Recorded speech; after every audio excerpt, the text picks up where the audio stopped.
Guys, welcome और welcome back to लॉगिरी एजुगिरी। आज हम फर्स्ट मे का द हिंदू एनालिसिस करेंगे। चलिए स्टार्ट करते हैं। Iran vows to safeguard its nuclear capabilities। ठीक है, Iran supreme leader Mojtaba Khamenei. Now it is very very important that you know who is the supreme leader of Iran. ठीक है, country would safeguard it's nuclear and missile capabilities and lay down new rules. तो Iran के supreme leader ने क्या कहा है? Iran supreme leader Iran's supreme leader said said that country would safeguard its nuclear capabilities and nuclear and missile capabilities and lay down new rules for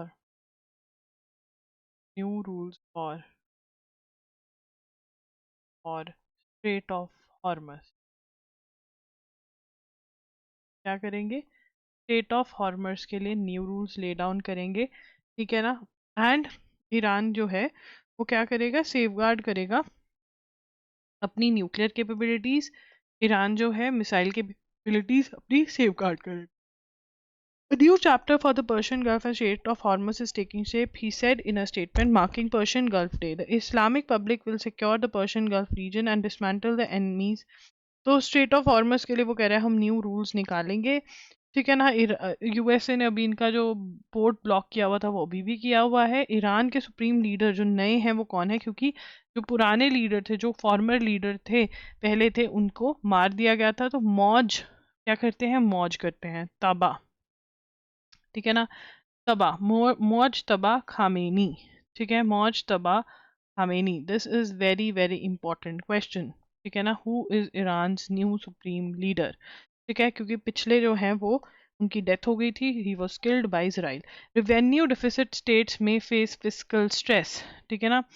finance minister ने warning दी है। Finance ministry warned states with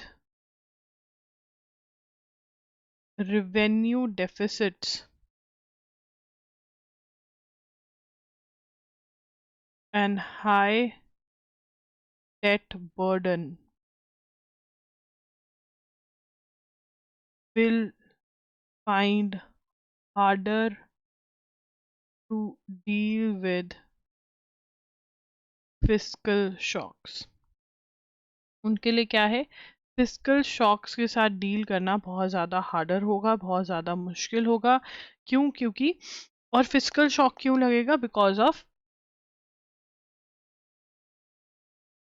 waste Asia crisis जो Iran में हो रहा है उसकी वजह से। ठीक है ना? तो उसके अंदर अब ये क्या कह रहे हैं कि आप अपना एक्सपेंडिचर जो है वो ध्यान से करिए। ठीक है ना? ये किसने बोला है? ये इन मंथली इकोनॉमिक रिव्यू फॉर अप्रैल। ठीक है ना?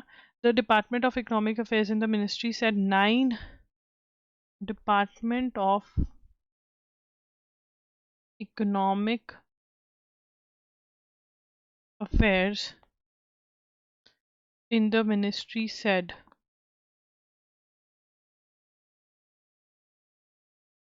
9 of 18 large states analyzed were in revenue deficit in their own projections of 2026-27। अगर 2026 की उनकी खुद की प्रोजेक्शंस देखी जाएं तो रेवेन्यू डेफिसिट में। They are in what? Revenue deficit. Revenue deficit क्या होता है? When expenditure on recurring items such as salary, pension, subsidy, जो रिकरिंग आइटम्स हैं उन पे खर्चा जो है वो ज़्यादा है और रेवेन्यू जो अर्नड है वो कम है, तो वो क्या है, रेवेन्यू डेफिसिट है। ये नोट करोगे। कौन कौन सी स्टेट्स जो हैं वहाँ पर ये चीज़ देखने को मिल रही है, हिमाचल प्रदेश, केरला, ये सारी स्टेट्स जो हैं ये रेवेन्यू डेफिसिट में चल रही हैं। ठीक है ना, तो डेट इनके ऊपर बहुत ज़्यादा है, लाइबिलिटीज़ बहुत ज़्यादा है। ठीक है ना, तो ये जो है रेवेन्यू डेफिसिट स्टेट्स फेस कर रही हैं, और जो fiscal shock, financial shocks due to West Asia crisis लगने वाला है वो उसके लिए रेडी नहीं है। ठीक है ना, उसके बाद retrenchment is the determination of employees by an employer due to business related reasons. Termination, determination नहीं टर्मिनेशन, कि उसको निकाल दिया जाता है नौकरी से। तो क्योंकि मे डे है, लेबर डे है फर्स्ट में, तो फर्स्ट मे को डिस्कस करा गया कि जो न्यू लेबर लॉज आए हैं उनके बारे में क्या डिस्कस किया गया, न्यू लेबर लॉज के बारे में। What has been discussed about new labour laws के बारे में डिस्कस किया है। तो न्यू लेबर लॉज जो हैं वो क्या कहते हैं, न्यू लेबर लॉज। ठीक है, तो न्यू लेबर लॉज जो हैं वो कब अडॉप्ट हुए, formally adopted on 21st November 2025।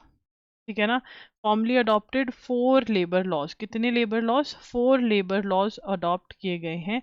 और 4 लेबर लॉज का क्या नाम है, वो लेबर लॉज हैं कोड ऑन वेजेस, ठीक है ना, industrial relations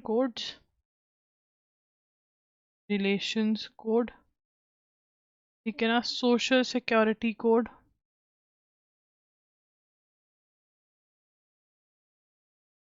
and occupational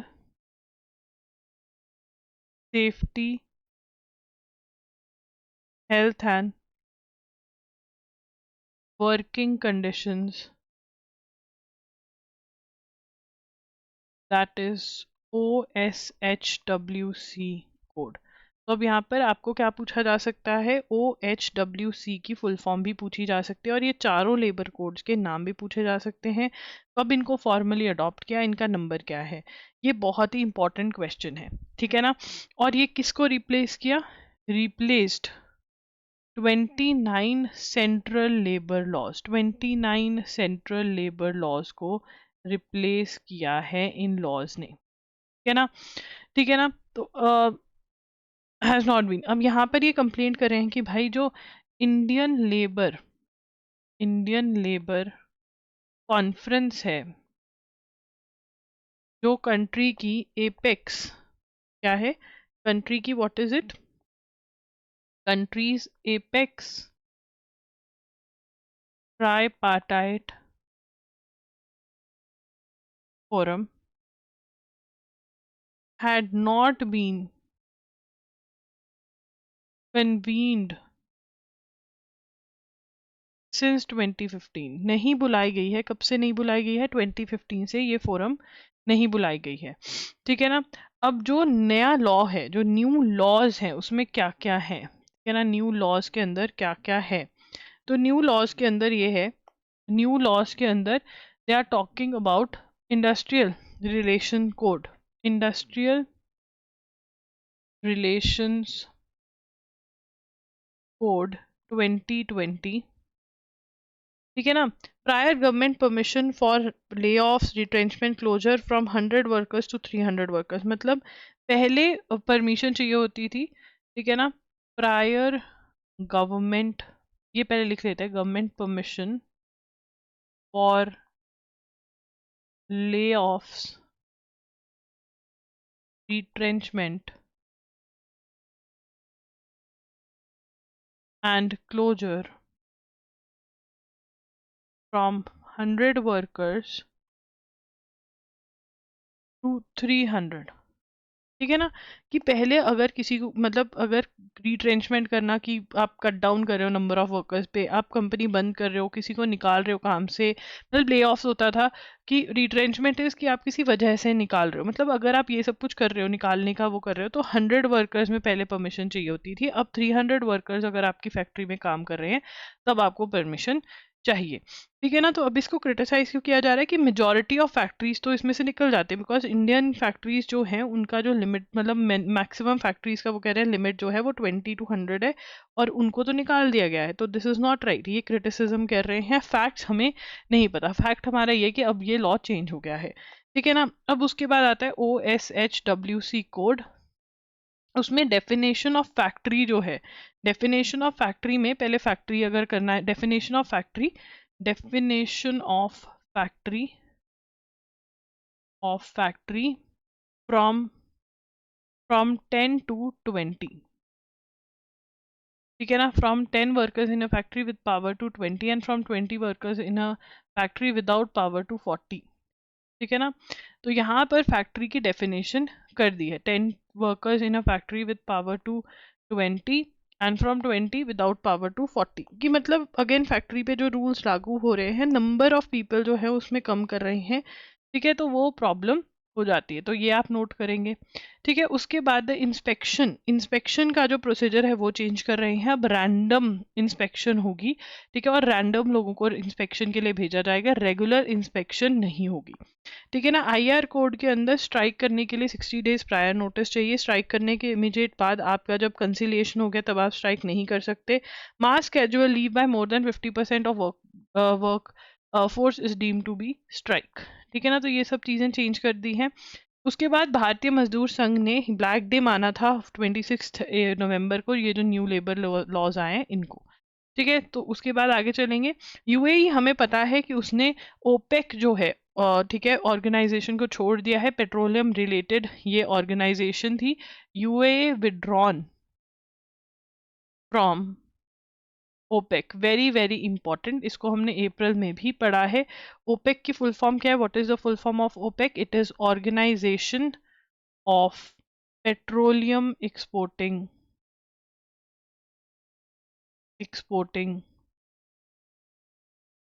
countries, ठीक है ना। तो ये रेट वगैरह अपना मिलकर डिसाइड करते थे, अब ये ओपेक में से निकल गया है।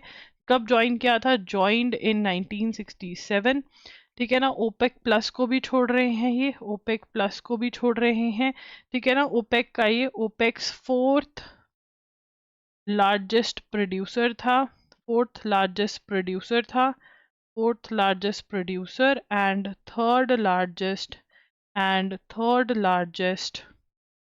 एक्सपोर्टर। एक्सपोर्ट मतलब बेचता था देशों को, behind Saudi Arabia and Iraq, behind Saudi Arabia and Iraq, ठीक है जी। उसके बाद आगे चलेंगे। The UAE also seeks closer ties with Israel than most Gulf states, ठीक है ना।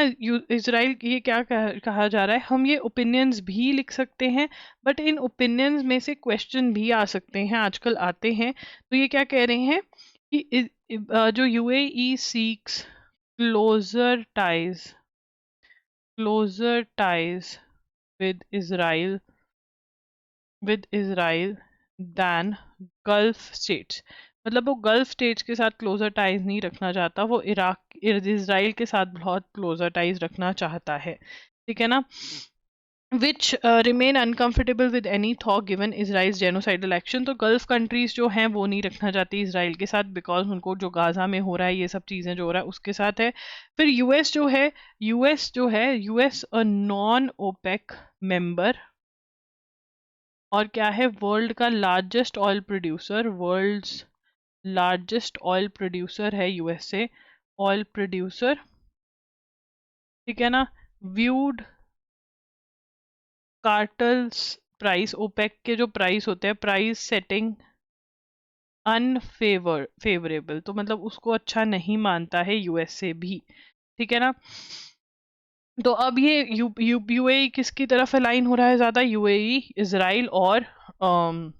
इसराइल और USA की तरफ अलाइन हो रहा है, इसलिए उसने ओपेक छोड़ दिया है। 1 मई से उसने ओपेक को छोड़ दिया, मतलब आज से ही, मतलब कल से ही जब आप ये वीडियो देखोगे। The Nilgiris district in Tamil Nadu adjoining forest divisions of Mudumalai, Coimbatore and Erode have been dealing with wild fires that escalated to being a crisis requiring the assistance of Indian Air Force. अगर आप सॉरी फॉर द वर्ब, अगर आप climate change की बात कर रहे हो तो वहां पर आपको ये नोट करना है, एसए वालों को नोट करना ज़रूरी है। सो आ जाओ एनएल सैट और एआईएटी वाले बच्चे, उनके लिए ये ज़रूरी है। क्लाइमेट चेंज के जो आपका एसए है उसके अंदर आप ये लिख सकते हो। ठीक है जी, कि ऐसे आग वाग भी लग रही है, देख लो। India concluded free trade agreement with New Zealand in December 2025। तो जो ये न्यूजीलैंड वाला अग्रीमेंट के बारे में बात है, तो हमने अप्रैल वाली वीडियोस में भी बात करी है, बहुत देर देर तक हमने बात करी है, ठीक है ना। बट यहाँ पर जो हम पढ़ने वाले हैं ना फ्री ट्रेड अग्रीमेंट के बारे में न्यूजीलैंड और इंडिया के, उसमें कुछ चीज़ें नई हैं, तो आओ अच्छे से इसको पढ़ते हैं, ठीक है ना, और शानदार नोट्स बनाएंगे ताकि आपको याद रहे, ठीक है। तो इंडिया न्यूजीलैंड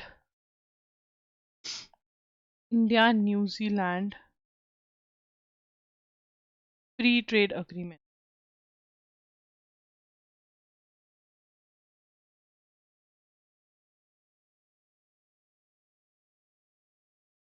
ठीक है ना, क्या है India New Zealand free trade agreement, ठीक है। अब इसके अंदर क्या क्या चीज़ें हुई हैं, व्हाट हैज़ हैपेंड, ये ज़रूरी है।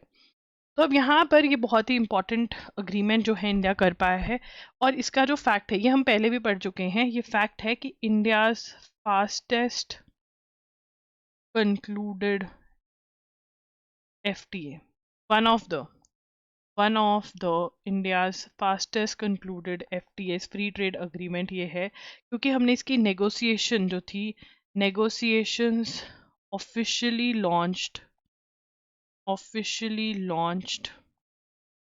in March 2025 and completed in and concluded in December 2025। तो बहुत ही जल्द ये अग्रीमेंट जो है साइन होगा। एक तो ये बात है, ठीक है। दूसरी बात क्या है, दूसरी बात ये है कि यहाँ पर योगा एंड मायोरी, ठीक है ना, योगा एंड मायोरी, योगा एंड मायोरी मतलब आयुर्वेदिक जो है उसको रिकॉग्नाइज किया है, ठीक है। तो ये हम यहाँ से लिखेंगे, योगा एंड मायोरी जो है इन्होंने, it is the first bilateral reciprocity agreement that will allow international recognition of India's Ayurveda, Yoga, Unani, Siddha and Homeopathy system along with native Maori health practices। तो यहाँ पर न्यूजीलैंड की भी नेटिव प्रैक्टिसेस है और इन दोनों को ही रिकॉग्नाइज किया जाएगा।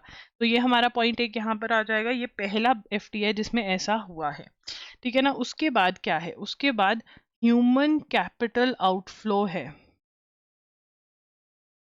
ठीक है ना, जिसके अंदर इसके अंदर क्या हो रहा है, एफटीए अलाउज वीजास, यहाँ से लिखेंगे FTA allows annual quota of 5,000 professional visas for skilled Indian professional in high skill jobs such as IT, engineering, healthcare with a tenure period of up to 3 years. 1,000 work and holiday visa will also be allowed for young Indians aligning with New Zealand's age requirements। तो मतलब यहाँ पर visa भी बहुत सारे लोगों को ये प्रोवाइड करने वाले हैं, ठीक है। उसके बाद क्या है, हमने ये पढ़ चुके हैं already, assistance $20 billion over a period of 15 years ये लोग इन्वेस्ट करेंगे, ठीक है ना। और इनके high priority sectors like food processing, renewable energy, education, health care management, यहाँ पर ये आएंगे, ठीक है। उसके बाद India has been so far successful negotiating an agreement which protects one of the sensitive sectors of Indian economy, dairy को ये प्रोटेक्ट कर रहे हैं। The mechanics of the pact include exclusion of fluid milk, cheese and yogurt from duty concessions. तो यहाँ पर हम ये भी नोट करेंगे कि ये कौन से सेक्टर में इन्फ्लक्स आएगा। पैसे आप नोट करना चाहो तो कर सकते हो, नहीं तो कर लो तो बढ़िया है। फोर्थ के अंदर ये कह रहे हैं डेयरी को हमने बाहर रखा है, क्या क्या चीज़ें पैक्ट में एक्सक्लूडेड हैं वो हम याद रखेंगे, बट छोटे बच्चों का जो दूध है वो अलाउ कर रहे हैं हम। तो पैक्ट क्या प्रपोज करता है, ring fenced value addition framework to boost down stream processing of manufacturing. Under this agreement New Zealand firms are permitted to import dairy products from Indian duty free. Dairy products आप India से उठाओ, उसके products बना करके India में भेज दो, ये अलाउड है, ठीक है ना, ये नोट करेंगे हम। तो fifth win is New Zealand has pledged to change its legislation within 18 months. Geographical indication identify करेंगे, इंडिया का भी मतलब दार्जिलिंग टी जो है जीआई टैग जो है वो मतलब उसको प्रोटेक्ट वगैरह करेंगे। तो ये सारी चीज़ें हैं, so this is very very important. उसके बाद public interest litigation, public interest litigation आई कहाँ से, पीआईएल की फुल फॉर्म क्या है, what is the full form of PIL. PIL stands for public interest litigation, ये आपको पता होना चाहिए, पब्लिक इंटरेस्ट लिटिगेशन, ठीक है ना, पब्लिक इंटरेस्ट लिटिगेशन, पॉइंट 1। उसके बाद कब आया, 1970s में एमर्ज्ड, है ना, एमर्ज इन 1970 और 70s। और यहाँ पर ये कौन सा पहला केस था, ठीक है ना, जहाँ पर मतलब मेजर एवोल्यूशन ऑफ पीआईएल कौन से डिसीजन में, सुप्रीम कोर्ट के कौन से डिसीजन में हुआ था, हुसैन नारा खातून versus home secretary state of Bihar. इस जजमेंट में एवोल्यूशन ऑफ पीआईएल हुआ था। पीआईएल क्या है, पीआईएल के अंदर मतलब कोई भी suo motu judicial notice to allow courts to take suo motu cognizance of public issues and convert them into by broadening, ठीक है ना, कोई भी इशू जो है वो उठा सकते हैं, लोग भी बता सकते हैं कि भाई पब्लिक इंटरेस्ट लिटिगेशन, बट इसका मिसयूज करा जा रहा है। अब ऐसा सोचा जा रहा है कोर्ट ने, तो क्या होगा क्या नहीं होगा। How is the next UN chief being chosen, बहुत ही ज्यादा इंपॉर्टेंट है, ठीक है ना। नेक्स्ट यूएस नहीं, UN chief, next UN chief के बारे में बात करेंगे हम, नेक्स्ट यूएन चीफ के बारे में। तो next UN chief, the election of the UN secretary general is under way, ठीक है ना। तो इलेक्शन ऑफ क्या है, यूएन सेक्रेटरी जनरल को ढंग से लिखते हैं, ठीक है ना, next UN secretary general election, ठीक है ना। अब ये कैसे होंगे और इसका क्या कुछ होगा, ये बहुत ही ज़्यादा इम्पोर्टेंट रहने वाला है, तो ध्यान से पढ़ पढ़ के हम इसको लिखेंगे। यूएन सेक्रेटरी जनरल इलेक्शंस होने वाले हैं, ठीक है ना। 4 कैंडिडेट्स जो हैं उन्होंने पिच किया है,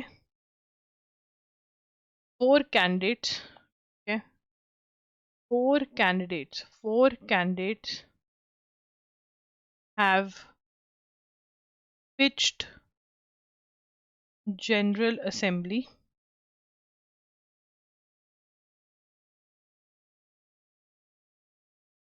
इन पिच किया है कि भैया हम अच्छे हैं, यूएन जनरल असेंबली को पिच किया उन्होंने 4 कैंडिडेट्स, ठीक है ना।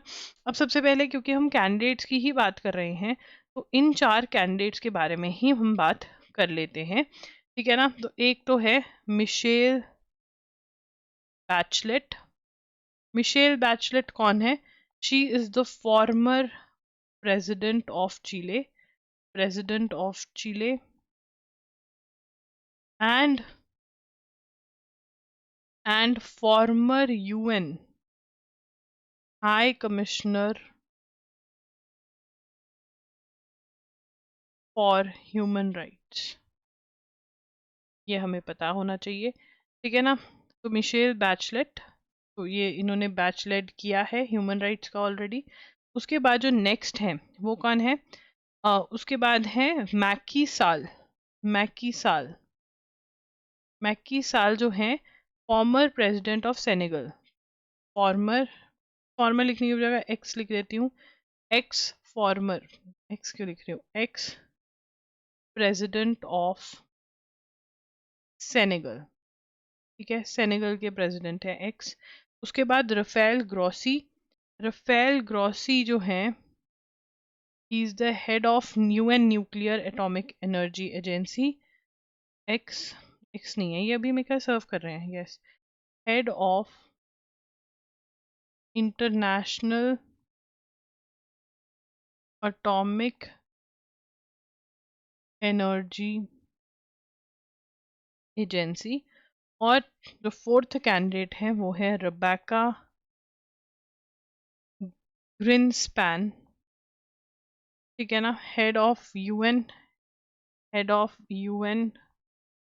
Conference on trade and development, ठीक है ना। तो ये 4 मेंबर्स जो हैं ये इलेक्शंस के लिए खड़े हो रहे हैं, जिसमें से 2 वुमेन है, 2 वुमेन है और 2 मेन है, ठीक है जी। अब आगे चलेंगे, ठीक है। The UN charter, role of secretary general के फंक्शंस, ड्यूटीज क्या हैं, क्या करते हैं, ड्यूटीज, कंट्रोल, ये सब चीज़ें भी पता होनी चाहिए हमें।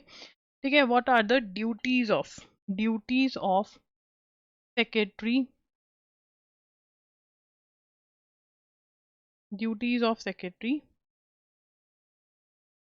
ड्यूटीज ऑफ सेक्रेटरी जनरल क्या है? ये हमारा अगला पॉइंट होने वाला है, what are the duties of secretary general. ठीक है ना, तो ये क्या होता है? Defines, UN charter defines secretary general as the UN chief administrative officer. UN charter क्या कहता है? UN charter defines SG, secretary general, as UN's chief administrative officer. ठीक है ना, चीफ एडमिनिस्ट्रेटर ऑफिसर होता है ये, who see oversees the work of UN secretariat, oversees the work of UN Secretariat, and fulfills any other functions and duties entrusted to them or organization principal organs including the General Assembly, Security Council and Economic and Social Council.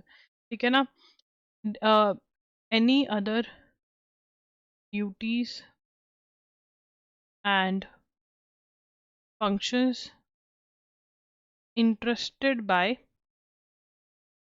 Principal organs, कोई भी functions जो principal organs ने इनको दिए हुए हैं, duties functions, वो इनको करने हैं। The Secretary General also has meant to bring the Security Council any issue. ठीक है, ये हम लिखेंगे SD to bring to,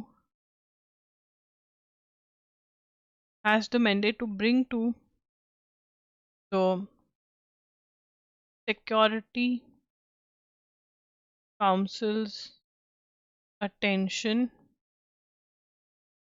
any issue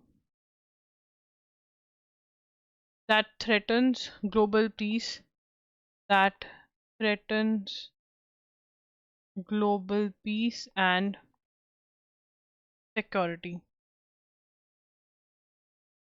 ठीक है ना, उसके बाद और क्या है, हम एक और पेज लेंगे इसका। ठीक है, तो where needed the Secretary General has the authority to appoint personal envoys. ठीक है ना, इसके पास पावर भी है टू अपॉइंट। ठीक है ना, has power appoint personal envoys. ठीक है ना, जैसे वेस्ट एशिया की कॉन्फ्लिक्ट के लिए एंटोनियो गुटरस ने लगाए हुए हैं। ठीक है ना, often described as world's chief diplomat, the secretary general is the face and voice of UN, speaking as the world's conscious on issues ranging from arms race in space, climate change, ये सब चीज़ों पे वो बोलता है। ठीक है ना, how is secretary general elected? ठीक है ना, इलेक्शन कैसे होते हैं? how is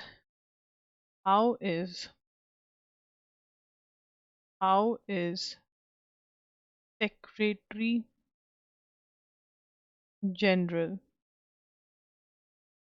elected? Secretary general elect कैसे होता है, कौन इलेक्ट करता है? इन्होंने पिच तो जनरल असेंबली को किया, ये हमें पता है। ठीक है ना, secretary general is appointed by UN charter states, SG appointed by general assembly on recommendation of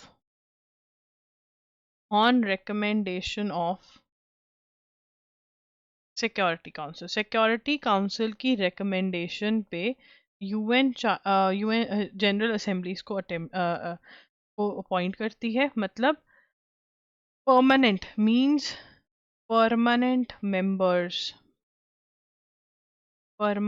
members means permanent members of security council, that is China, France, Russia, US, UK,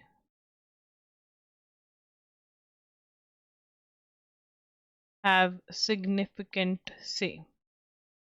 है ना, इनका चलता है भाई कौन अपॉइंट होगा कौन नहीं। अब अगर आप यूएन के बारे में बात कर रहे हो ऐसे के अंदर, तो आप ये पॉइंट आउट कर सकते हो भाई अपॉइंटमेंट भी यही लोग करते हैं। while the term of secretary general is technically discretionary। अब इनका कोई भी टर्म जो है वो डिफाइन नहीं किया गया है, ठीक है ना। What is the term of secretary general, ठीक है ना। टर्म ऑफ एसडी कितने सालों के लिए ये बनते हैं, तो वो कह रहे हैं टर्म जो है वो डिफाइंड नहीं है, डिस्क्रिशनरी है। डिस्क्रिशनरी मतलब मर्जी है, जितनी मर्जी देर रहो। But since 1981 voluntarily limited themselves to two terms, दो टर्म्स के लिए ही ये रहते हैं, ठीक है ना, दो टर्म्स के लिए रहते हैं, ठीक है ना। टर्न वाइज बनता है, बाय कस्टम रोटेट होता है Africa, Asia, eastern Europe, western Europe के बीच के अंदर, ठीक है। द फोर कैंडिडेट्स हमने इनके बारे में ऑलरेडी बात कर ली है। The Security Council is paralysed. अब प्रॉब्लम्स क्या है सिक्योरिटी काउंसिल की, ये बिल्कुल ऐसे वालों के लिए है। प्रॉब्लम्स क्या है यूनाइटेड नेशंस की, व्हाट आर द इश्यूज, ठीक है। एनएलसैट और एआईटी वाले नोट करेंगे what are the issues. Security Council is paralysed, persistent vetoes by permanent members, UN is also struggling to mobilize funds and troops missions, ठीक है ना। लड़ाइयाँ इनसे बंद नहीं करवा पा रही हैं, कोविड-19 में कोई इंपॉर्टेंट रोल नहीं पे कर पाए, Paris agreement, sustainable development goals इन्होंने बनाए ज़रूर हैं, बट 18% ही हैं जो प्रोग्रेस शो कर रहे हैं, तो ये कुछ ज़्यादा नहीं कर पा रहे हैं, ठीक है ना। तो बहुत सारे इश्यूज हैं, ये सारे नोट करेंगे कौन, जिनके ऐसे राइटिंग वाले हैं।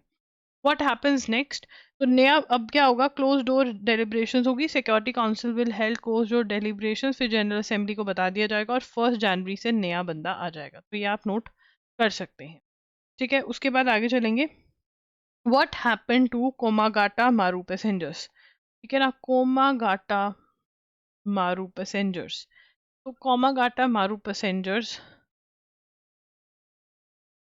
कोमागाटा मारू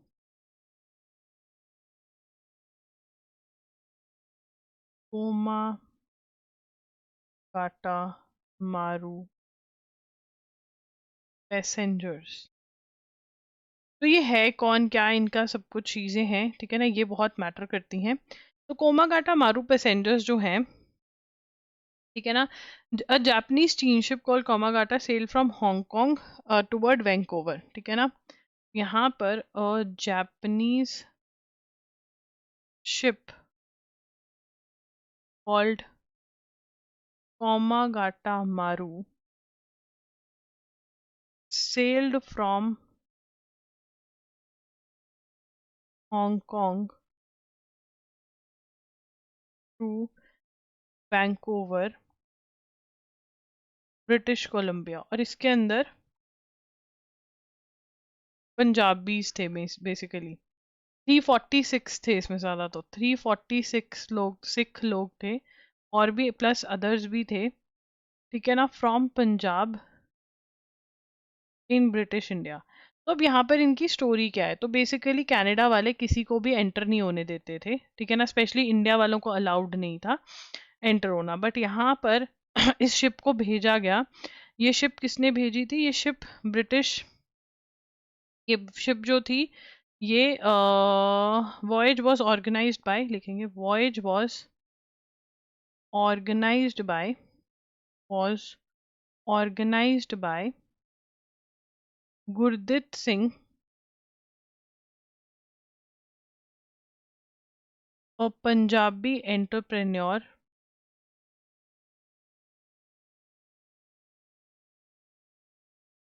बेस्ड इन सिंगापुर, ठीक है ना। इन्होंने कहा कि हम कनाडा में घुस के रहेंगे, कनाडा ने नहीं घुसने दिया, कुछ भी बहुत केस भी फाइट हुए, तो कनाडा इंडिया बेस्ड वालों को आने ही नहीं देता था, ठीक है ना, कनाडा नहीं आने देता था। फिर कनाडा ने माफी भी मांगी इस चीज के लिए। ये थर्ड पॉइंट है। इसके बारे में किसने बात किया, दिलजीत दोसांझ जो है, Diljit Dosanjh on the tonight show steering Jimmy fallen, ठीक है ना। तो यहाँ पर मतलब इन्होंने नहीं घुसने दिया था, और सच्ची में फिर ये लोग वापस आए थे और ये शिप वापस इंडिया आई थी, और फिर ये लोग पार्ट बने थे आर्मी वार्मी का, ऐसा सा कुछ इनका सीन है। ठीक है ना। Israel raids Gaza flotilla. Flotilla is small fleet of ships, ठीक है, किडनैप्स क्रू मेंबर्स। इराइल इसराइल इराइल नहीं, Israel raids Gaza flotilla. Flotilla क्या है? Fleet of, a small fleet of ships. क्या है? A small fleet of ships. ठीक है ना। Organizers of Gaza bound aid flotilla on Thursday said Israel's army had kidnapped 211 activists including Paris City Councillor। ठीक है ना। इसके अंदर कौन है? Paris city councillor. Councillor Paris city councillor का नाम क्या है? मिस कॉरॉन। मिस कॉरॉन, हेलेने कॉरॉन का नाम लिखो। इसको भी किडनैप कर लिया है सिटी काउंसलर हेलेने कॉरॉन। ठीक है ना। Operation had taken place near, ठीक है ना, यहाँ आप कहाँ से उठाए हैं? Raid in international water of Greece. Waters of Greece. तो यहाँ पर ये सामान लेकर आए हैं गाजा वालों के लिए, स्कूल का सामान, फूड, ये वो। ठीक है ना। ये क्या है?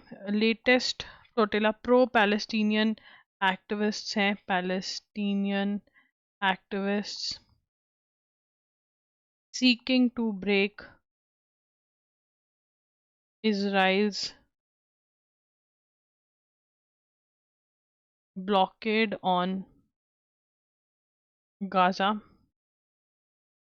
ठीक है ना। बट ये नहीं कर पाए हैं।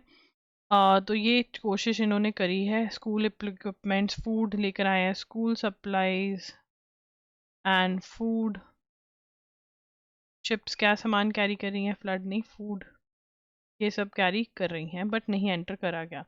ठीक है ना। The flotilla set sail from Marseille in France, Barcelona in Spain, and Syracuse in Italy। ठीक है। उसके बाद UK police prop stabbing attack on 2 Jewish men। ठीक है ना। 2 Jewish men attacked in UK. तो यूके में एंटी सेमिटिज्म, मतलब hatred towards juice, hatred towards Israeli people बहुत ज़्यादा बढ़ गया है। ठीक है ना। ये हुआ है यूके के अंदर।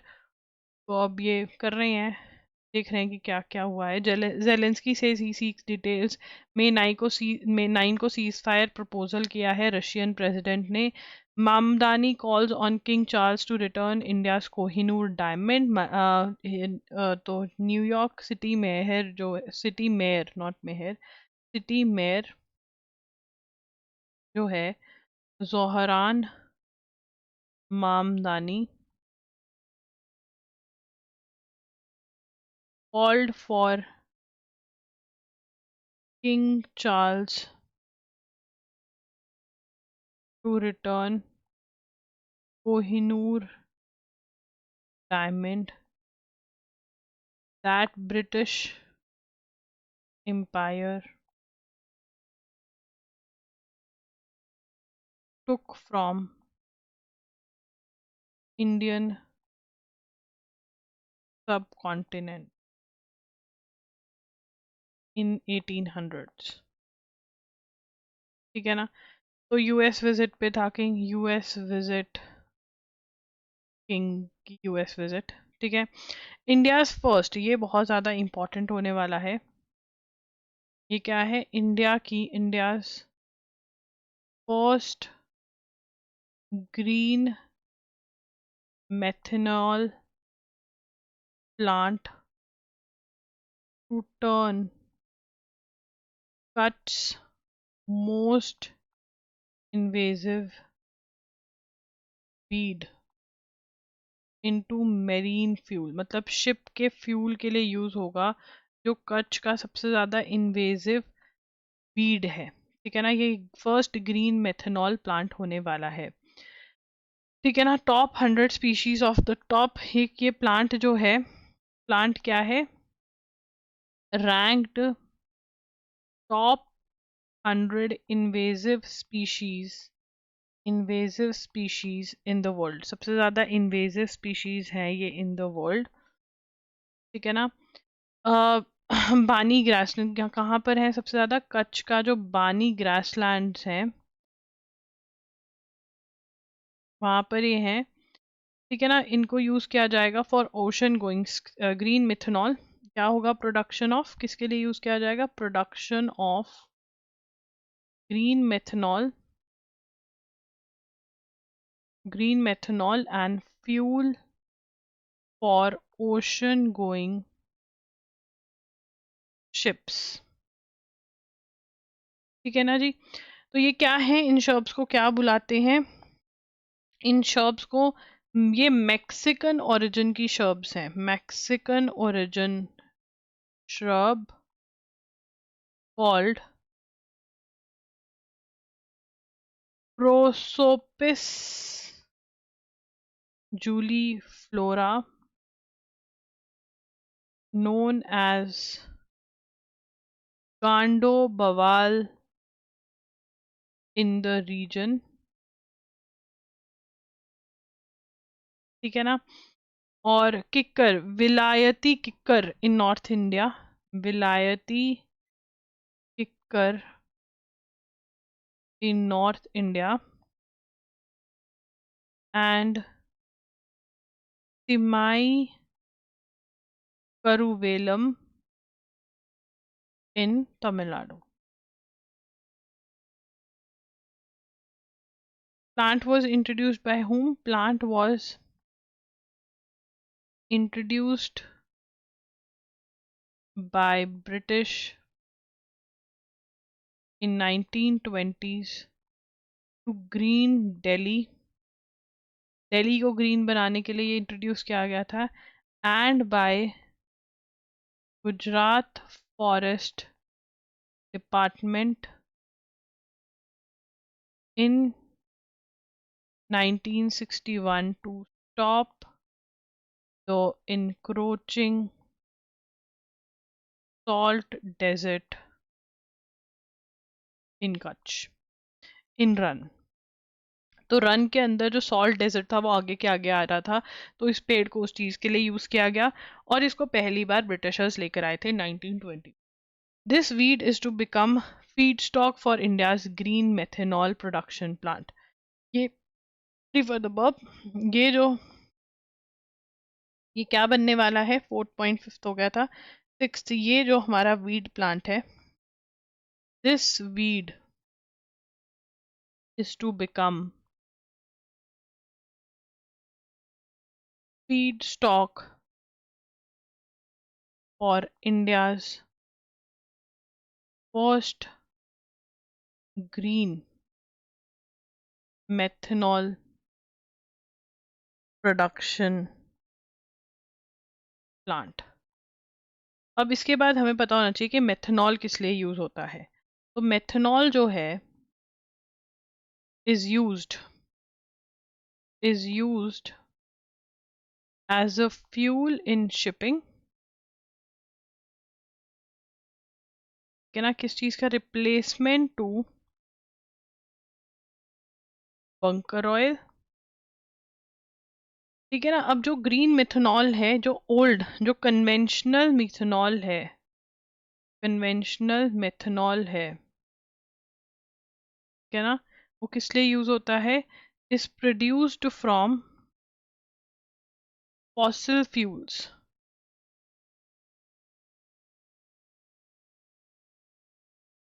सच एज गैस और कोल गैसिफिकेशन। ठीक है ना, फ्यूल से, फॉसिल फ्यूल से बनता है। ग्रीन मेथनॉल यूजेस, जो ग्रीन मेथनॉल है, जो ग्रीन मेथनॉल है, ये पॉइंट बनेगा अलग से, ग्रीन मेथनॉल जो है उसमें क्या यूज हो रहा है, uses biomass from agricultural residue as source material as with the juliflora, ठीक है ना, विद, इसको जूली फ्लोरा भी कह रहे हैं, विद द जूली फ्लोरा, ठीक है ना। तो ये तो मेथनॉल का हो गया कि भाई पहले फॉसिल फ्यूल से बनता था, अब ये वीड यूज करेंगे इसको बनाने के लिए, ठीक है ना, जो ये ग्रास है, ठीक है। अब the project sited at the Deena Dayal, अब ये प्रोजेक्ट कहाँ पर है, प्रोजेक्ट कहाँ पर है, अबाउट प्रोजेक्ट अगर हम बात करें, प्रोजेक्ट कहाँ पर है, प्रोजेक्ट कहाँ पर है, साइट कहाँ पर है, Deen Dayal, Deen Dayal port authority in Khandala, चलती है क्या खंडाला, है ना, खंडाला विल प्रोड्यूस, ये क्या करेगी, सेकंड पॉइंट बनेगा, कहाँ पर हो रहा है ये, दीनदयाल पोर्ट पे हो रहा है, खंडाला में है जो, ठीक है ना। कितना प्रोडक्शन होगा, will produce 5 tons of methanol, 5 tons of methanol a day, 5 tons of methanol a day, and is being built by Pune based Thermax Energy with gasification technology from Vadodara's Ankur Scientific, मतलब gasification technology कहाँ से ली है, अंकुर scientifics नाम की एक company है, उनसे ली है, ठीक है ना। और ये कौन ओन करेगा, fourth point, owned by port authority,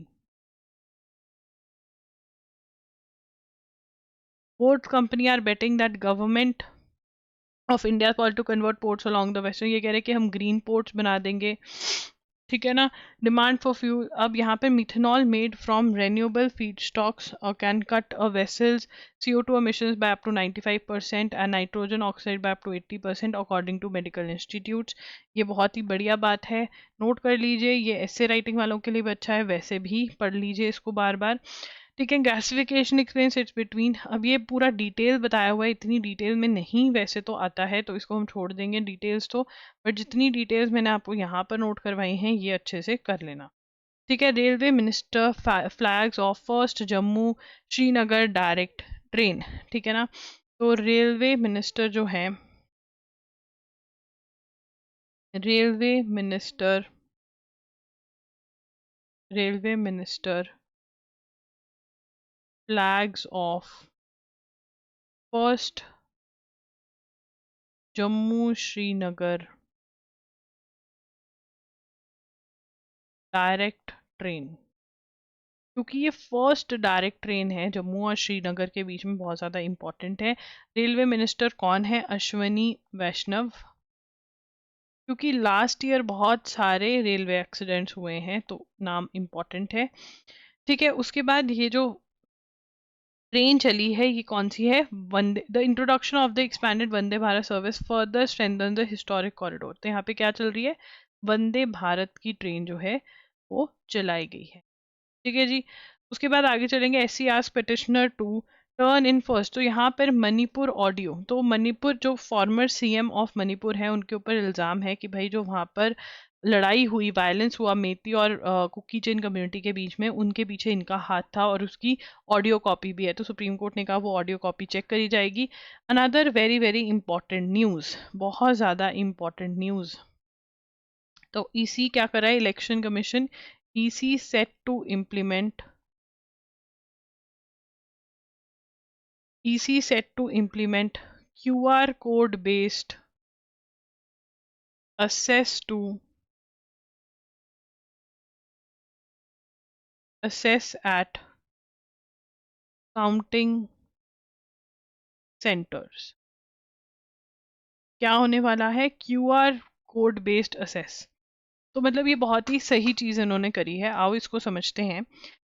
election commission ने क्यूआर बेस्ड फोटो आइडेंटिटी क्या लॉन्च किया है? इलेक्शन कमीशन ने QR based photo identity card system, ठीक है ना। और ये क्यों है? To eliminate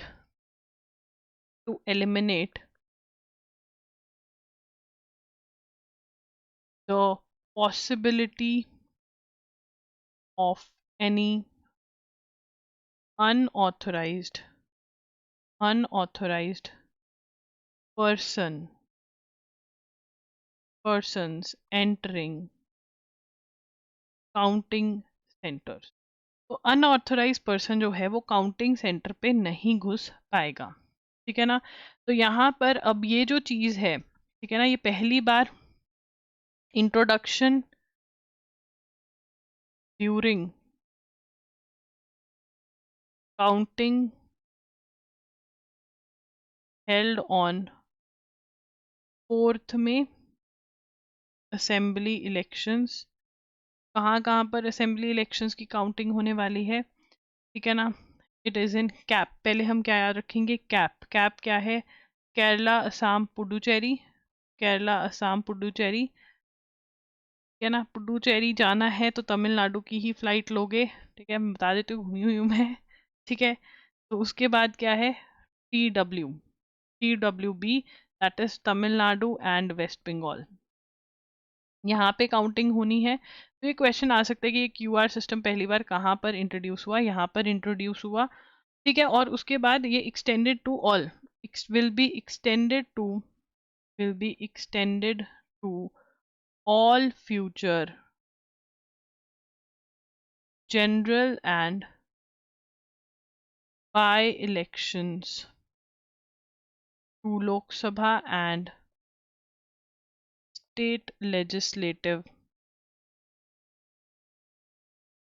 legislative assemblies। मतलब ये जो क्यूआर कोड वाला सिस्टम है कि जो जिसकी ज़रूरत है वो ही काउंटिंग सेंटर में घुसेगा, ऐरा गैरा नत्थू खैरा नहीं घुस सकता है। ये अब सभी लोकसभा और स्टेट लेजिस्लेचर के इलेक्शंस में अप्लाई किया जाएगा, ठीक है ना। अब ये क्या कह रहे हैं? What are they saying, what are they doing? तो ये जो है लेकर आए 3 tier सिक्योरिटी मैकेनिज्म। क्या बात कर रहे हैं ये?